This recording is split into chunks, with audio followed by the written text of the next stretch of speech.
Yes, and start. It gives me pleasure to welcome you to this first joint session of the 7th Parliament. I extend my felicitations to the members of the new Lok Sabha. The 6th Lok Sabha was elected in March this year as such, but it could not last its full term and had to be dissolved less than halfway through.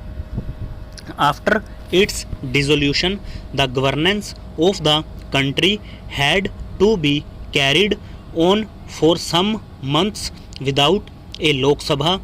Happily, the uncertainty of these last few months has been resolved. The people of India have, through the democratic process, unambiguously rejected philosophies based on regional, linguistic, sectoral, or communal differences and have chosen to be governed by those who derive their mandate from all parts of the country and all sections of the population. The result of the elections has made it possible for the country to look forward to a period of stable government at the center. It is a matter of regret that today we do not have amongst us here representatives from a number of constituencies of some of the northeastern states. The problems of this region and more especially of Assam at the moment require to be dealt with urgently and in a spirit of understanding and mutual accommodation on all sides. The government will spare no speedy solutions to these problems and to put an end to violence. Government appeals to all sections of the people to help in creating conditions conducive to this. Anti-national forces have become active on our borders, posing a fresh threat to our security. Communal and other divisive forces have also reared their ugly heads in different parts of the country, causing serious prejudice to our ideals of national integration and national unity. The confidence of linguistic and other minorities, Harijans, and weaker sections of society has been seriously eroded. Increase in crime and inadequacy of measures to detect and prevent crime have created a sense of insecurity in the minds of law abiding people. Disrespect for law and widespread indiscipline have slowed down the wheels of productive endeavor. The economic situation which the present government has inherited is a matter of grave concern and anxiety.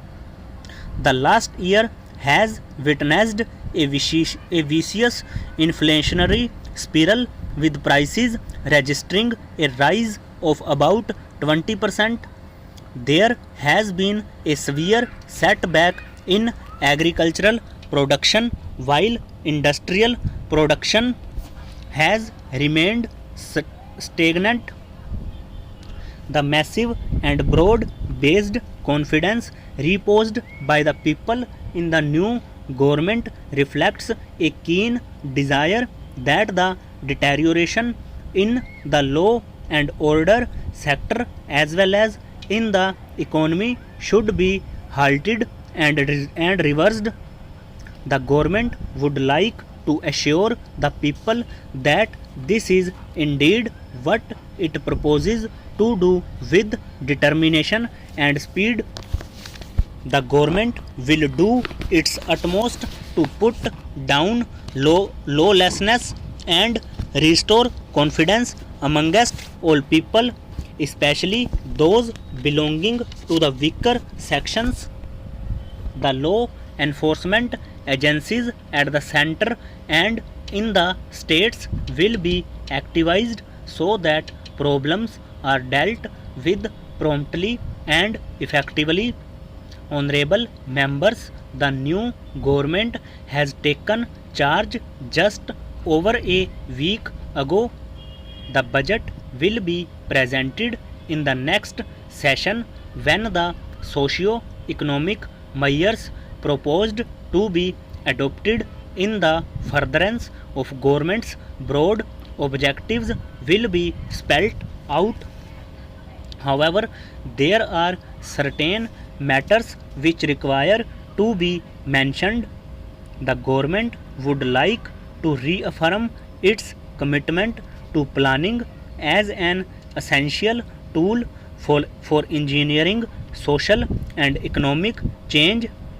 The great task of nation building will have to be resumed.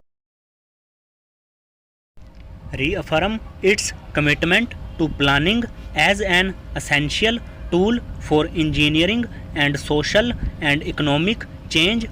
The great task of nation building will have to be resumed with redoubled vigor so that coming generations can hope for a fuller and better life. The government will devote immediate attention to restoring the economic health of the nation. Measures for the control of prices will be initiated. Stringent action will be taken against antisocial elements such as smugglers, hoarders, and black marketeers. The government is conscious of its duty to the weaker sections of the society. The new economic program, which had proved a boon to the poor, the landless, the artisans, handloom weavers, scheduled castes, scheduled tribes, and other socially backward sections, will be revitalized and implemented in a dynamic manner.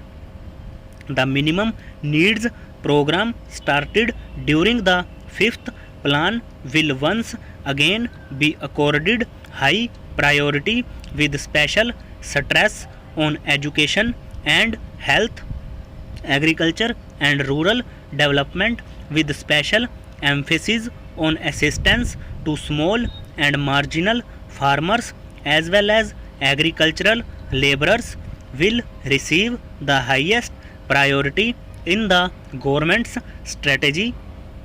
Immediate attention will be given to alleviate the distress caused by the widespread drought. All assistance will be extended to the farmers to achieve maximum production by ensuring proper and timely supply of inputs like fertilizers, credit, water, electricity, diesel, kerosene, etc. For this, the cooperation of the state governments will be secured in full measure. It will be the government's endeavor to ensure proper remunerative prices to the farmer for his produce, while providing for sustained growth of agriculture. The government will devote greater attention to the production of commodities such as oil, seeds to eliminate our dependence on them over.